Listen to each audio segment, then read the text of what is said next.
السلام علیکم ورحمۃ اللہ وبرکاتہ۔ الحمد للہ کفی وسلام علی عباده الذین اصطفى، اما بعد۔ حمد و صلات کے بعد میں شکریہ ادا کرتا ہوں میرے ان احباب اور دوستوں کا جنہوں نے اس چینل کو سبسکرائب کیا اور دوسروں تک پہنچایا۔ محترم ناظرین، میں آپ سے بھی درخواست کرتا ہوں کہ آپ اس آفیشیل چینل کو آپ سبسکرائب کریں اور اپنے دوستوں کے پاس، اپنے احباب کے پاس شیئر بھی کریں۔ معزز ناظرین کرام، میں آج آپ کے سامنے ایک اہم عنوان لے کر حاضر ہوں، جو عنوان ہمارے دھرم اور ہمارے دین سے منسلک ہے۔ محترم ناظرین کرام، میں آج جس عنوان کے ماتحت چند باتیں عرض کروں گا وہ عنوان ہے اسلام دھرم میں امانت کی اہمیت، یعنی اسلام ایک جامع اور مکمل ہماگیر دین اسلام ہے۔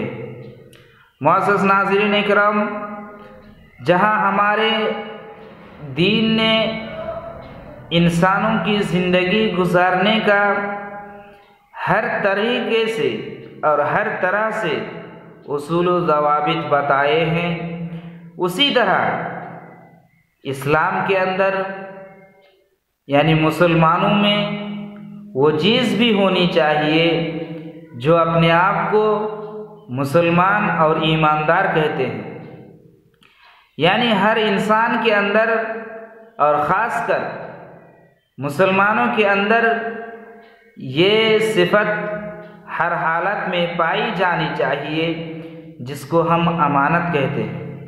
معزز ناظرین کرام، امانت کے ایک وسیع اور لمبی معنی ہے جس کو آج ہم بہت ہی شارٹ اور بہت ہی مختصر کر لیا ہے۔ یعنی اگر کوئی امانت کہتا ہے تو امانت سے صرف ہم یہ سمجھتے ہیں کہ اگر کوئی انسان کسی کو روپے پیسہ جمع رکھ دے اور کچھ دنوں کے بعد وہ روپے پیسہ ان کو واپس نہ دے تو ہم امانت میں خیانت کہتے ہیں۔ معزز ناظرین اکرام، اس چیز کا امانت تو ہے، لیکن اس کے علاوہ اور بھی بہت ساری چیزوں کا نام امانت ہے۔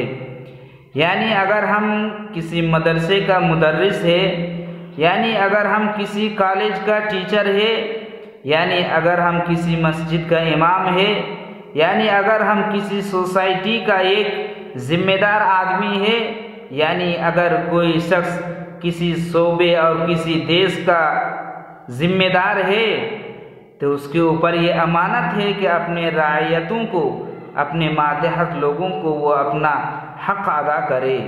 اگر وہ اپنے حق، اپنے رعیتوں کو، اپنے ماتحت والوں کو ان کا حق نہیں دیا تو گویا کہ اس نے امانت میں خیانت کی۔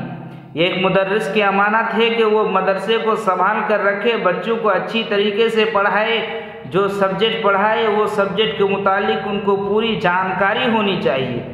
اگر کسی کالج یا اسکول کا کوئی ٹیچر ہے، جس سبجیکٹ کو وہ پڑھاتے ہیں، وہ اپنے بچوں کو اس سبجیکٹ کے متعلق ہر مضمون، ہر موضوعات کو بالکل مکمل طریقے سے ان کو سمجھائے، پڑھائے۔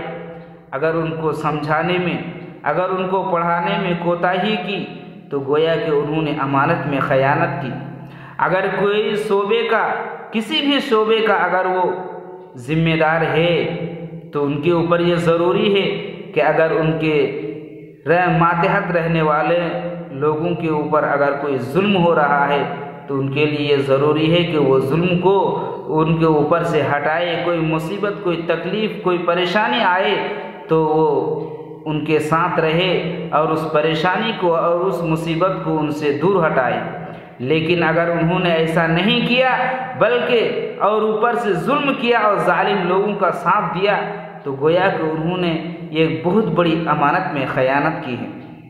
معزز ناظرین کرام، اگر کوئی آدمی کسی دیش کا ذمہ دار ہے تو اس کے اوپر یہ ضروری ہے کہ اپنے دیش کے ہر آدمی، چاہے وہ مسلمان ہو، چاہے غیر مسلم ہو، چاہے وہ کسی فرقے سے تعلق رکھتا ہو یا کسی دھرم سے تعلق رکھتا ہو، لیکن اس کے اوپر کسی بھی حالت میں ظلم نہیں ہونی چاہیے۔ اگر اس کے اوپر کوئی دھرم کے نام پر، کسی چیز کے نام پر اگر ظلم ہو رہا ہے تو آپ سمجھ لیجئے کہ یہ امانت میں خیانت ہے، اور امانت میں خیانت کرنا، اللہ کے رسول صلی اللہ علیہ وسلم نے فرمایا لا ایمان لمن لا امانت لہ،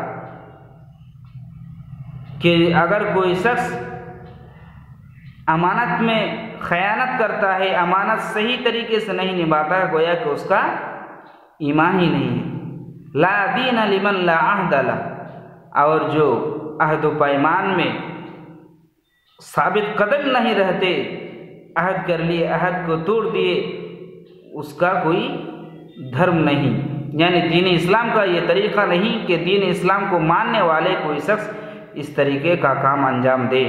محترم ناظرین کرام، اس کے علاوہ اور بھی احادیث ہے جس سے یہ بات ثابت ہوتی ہے کہ اسلام دھرم میں امانت کی بہت بڑی اہمیت دی گئی ہے۔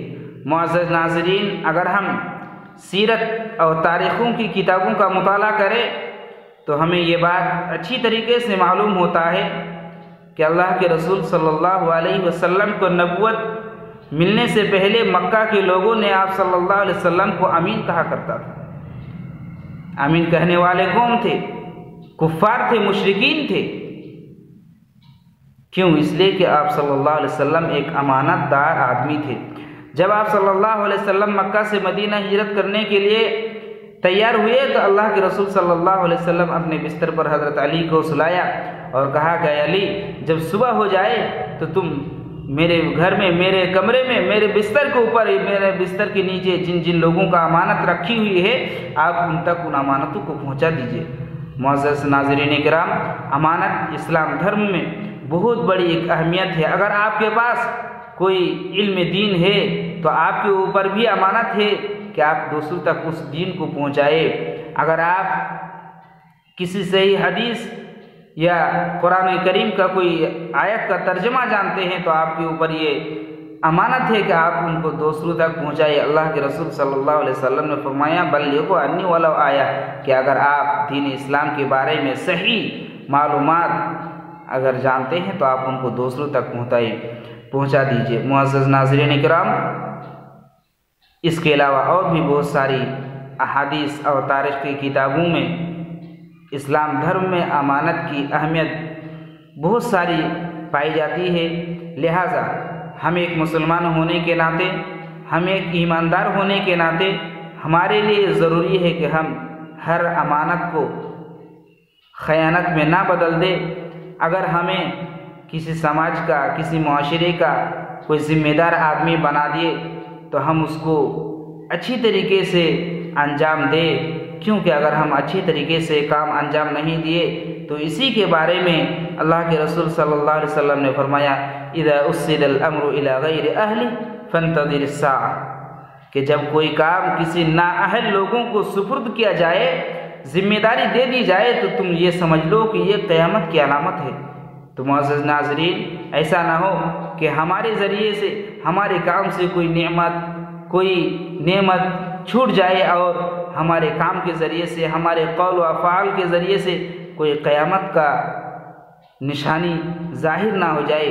اس کے ذریعے سے اللہ رب العالمین سے دعا ہے کہ الہ العالمین ہم تمام مسلمانوں کو امانت کی اہمیت سمجھنے اور لوگوں کو سمجھانے اور اللہ تعالی امانت پر عمل کرنے اور امانت میں خیانت نہ کرنے کی توفیق عطا فرما۔ الہ العالمین ہم تمام مسلمانوں کو اسلام دھرم میں امانت کی جو اہمیت ہے اس اہمیت کو سمجھنے اور سمجھانے کی توفیق عطا فرما۔ السلام علیکم ورحمۃ اللہ وبرکاتہ۔